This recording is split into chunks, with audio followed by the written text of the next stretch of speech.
এই রে গুরু লা দিয়ে না দিছি আর শুধু সিঁড়ি সাইডে দিলে তো জমিনিতে তস হইতো। আসসালামু আলাইকুম মুরব্বি, কেমন আছেন? ওয়ালাইকুম আসসালাম। কি বাবা তোমরা দেইয়ের দেশে কি নির্বাচন চলিয়েছে নাকি আবার? জি কাকা, নির্বাচন তো চলিয়েছে, ওই বাই তো ভোটে খাওয়াইছে, বাইর দিকে একটু খেয়াল রাখিয়ে। জি কাকা, ও যা বলছে সত্য।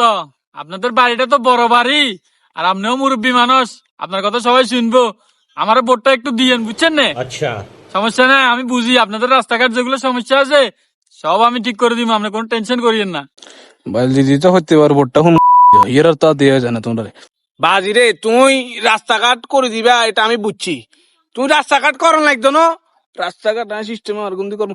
তুমি রাস্তা যত টেনে আইয়ে তুমি এগুন কাকারে দি দিও, কাকা নিজ দায়িত্বে করে দিব। আর ভোট যা যা লাগবে বাড়ির সবগুলা তোমারে দিতে বলবো। জ ঠিক আছে কাকা, কথা আপনারটাই রইলো।